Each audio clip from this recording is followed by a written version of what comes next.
Dipimpin ya. Bismillahirrahmanirrahim. Alhamdulillahirabbil alamin. Ar-Rahmanirrahim. Maliki yaumiddin. Iyyaka na'budu wa iyyaka nasta'in. Ihdinas siratal mustaqim. Siratal ladzina an'amta 'alaihim ghairil maghdubi 'alaihim waladdallin. Amin. Bismillahirrahmanirrahim.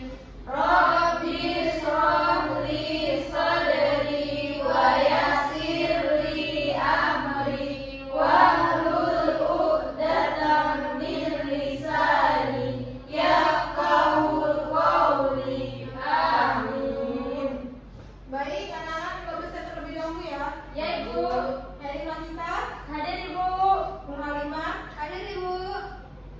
Nabila, Hadir, Ibu. Maimi, Hadir, Ibu. Maulida, Hadir, Bu. Suryan, Dina. Tidak bisa datang, Bu, sakit. Baik, di sini Ibu akan menjelaskan tentang sedikit pengertian geografi ya. Ibu pakai buku jadi bisa terpapan di depan.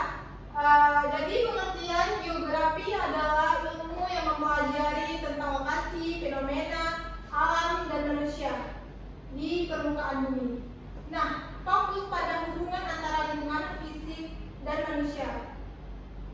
Baik, konsep dasar geografi terbagi ada 10, yaitu lokasi, jarak, keterjangkauan, pola, morfologi, aglomerasi, nilai terulangan, interaksi, dan ya.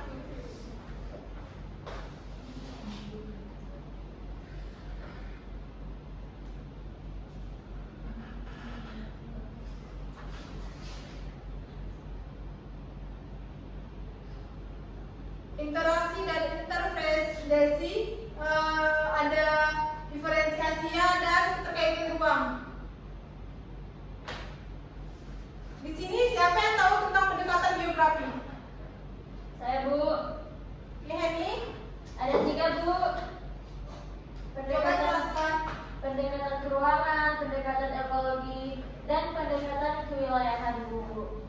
Kalau pendekatan keruangan itu melihat persebaran fenomena di permukaan bumi, misalnya seperti gempa bumi, kayak gitu, bukan? Pendekatan ekologi, hubungan antara manusia dan lingkungan. Dan yang terakhir, pendekatan kewilayahan, kajian wilayah tertentu secara menyeluruh. Sudah, Ibu. Baik, yang selanjutnya tentang aspek geografi, siapa yang bisa menjelaskan? Ya, Bu. Baik, Maimi. Aspek geografi ada aspek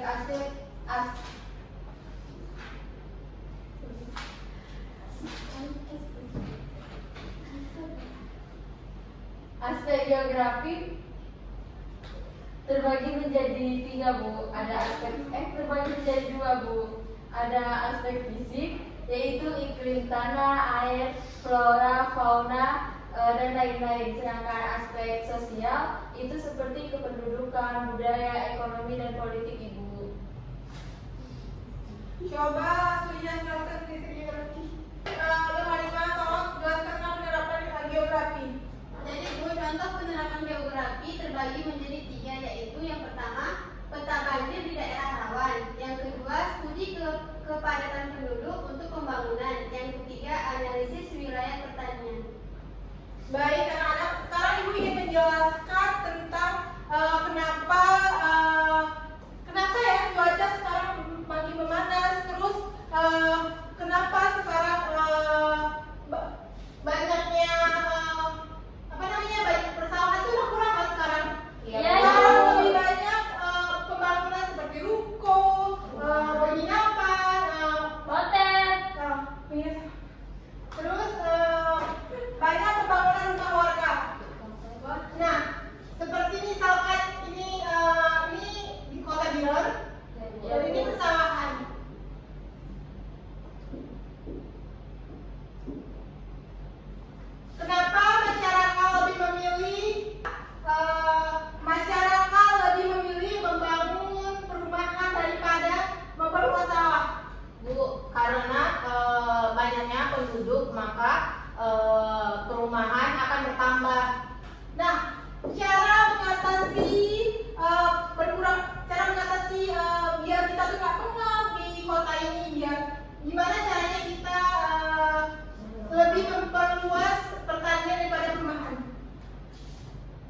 Nggak tahu Bu.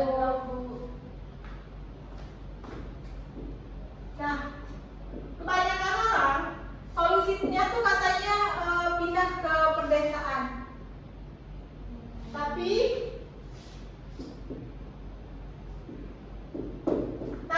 padahal semakin kita banyak membuka lahan itu makin udara itu kan semakin panas kan? Iya Bu.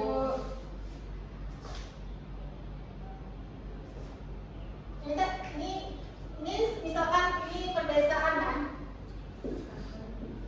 Nyambung kan? Nyambung kan dari kependudukan. Nyambung kan? Nyambung, aku tahu kan ya Kak itu nyambung hidupkan penduduk.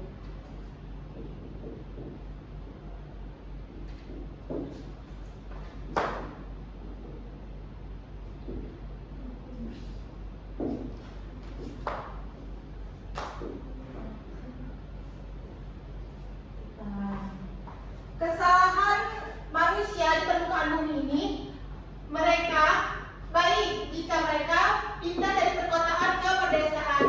Tapi pedesaan kebanyakan akan membuka lahan di hutan kan? Iya Bu. Iya, Bu. Itu akan merusak ekosistem. Solusinya apa anak? Coba siapa bisa jelaskan? Nah ini Bu, pindah ke kota mengurangi anak Bu. Jangan menanam pohon Bu. Meskipun mereka membuka lahan, namun harus diselingi dengan pohon tumpang sari, seperti misalkan ada pohon peti atau pohon apa itu kan besar, jadi dia akan menambah oksigen. Pinter.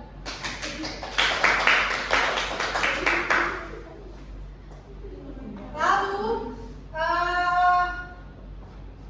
solusi selanjutnya perkotaan. Nah, perkotaan gimana caranya biar nggak pengaruh, biar polusi itu berkurang. Nah, pindahnya masyarakat kota ke pedesaan. Paham anak-anak? Paham, Bu. Baik anak-anak, karena ibu sudah selesai menjelaskan, jadi ibu kasih tugas ke kelompok ya. Baik Ibu.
Ya ibu ya Nana.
Waalaikumsalam warahmatullahi wabarakatuh. Kami dari kelompok Kecil Badai ingin menampilkan kerja kelompok kami, yaitu yang pertama, apa perbedaan antara pendekatan ekologi dan pendekatan kewilayahan? Jawabannya, pendekatan ekologi yaitu mempelajari tentang hubungan antara manusia dan alam, sedangkan pendekatan kewilayahan adalah fokus pada karakter wilayah sebagai suatu kesatuan wilayah tersebut.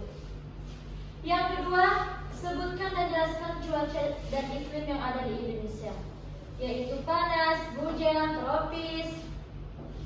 Kalau panas sering terjadi karena penebangan pohon hutan. Yang ketiga, apa saja fenomena alam yang sering terjadi di Indonesia dan bagaimana cara mengatasinya? Salah satunya adalah banjir. Cara mengatasinya, jangan membuang sampah di sungai. Terima kasih, Bu. Assalamualaikum warahmatullahi wabarakatuh. Waalaikumsalam warahmatullahi wabarakatuh. Selanjutnya,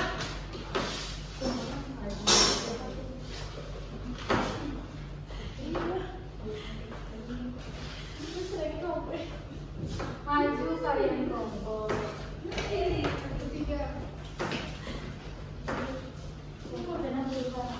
Kami dari kelompok Ura. Assalamualaikum warahmatullahi wabarakatuh. Waalaikumsalam warahmatullahi wabarakatuh. Perkenalkan, kami dari kelompok Guru Hara. Saya ingin mempresentasikan hasil kerja kami, di mana pertanyaan yang pertama, apa perbedaan antara pendekatan ekologi dan pendekatan kewilayahan? Nah, menurut kami, pendekatan ekologi di mana adanya hubungan timbal balik antara manusia dan lingkungan. Sedangkan kewilayahan fokus pada menganalisis perbedaan dan persamaan antar wilayah berdasarkan karakter fisik dan sosial. Nah, soal nomor 2, sebutkan dan jelaskan cuaca dan iklim yang ada di Indonesia. Nah, silakan ikuti anak-anak. cuaca dan iklim yang ada di Indonesia ialah iklim tropis, di mana memiliki musim kemarau dan penghujan. Soal nomor 3, apa saja fenomena alam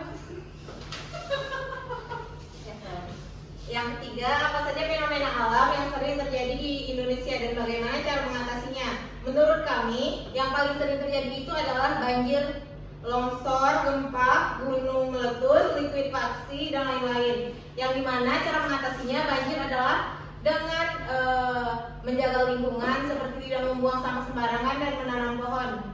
Karena jika kita menanam pohon, maka pohon itu dapat menyerap air yang berlebih pada tanah. Sedangkan gempa, gunung meletus, likuifaksi itu adalah karena fenomena alam, Bu.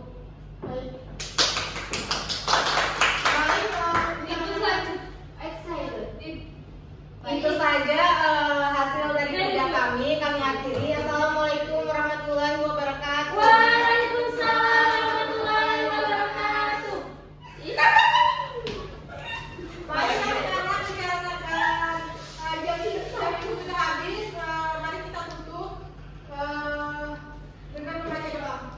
Bismillahirrahmanirrahim. Rabbana atina fid dunya hasanah wa fil akhirati hasanah wa qina adzabannar. Amin.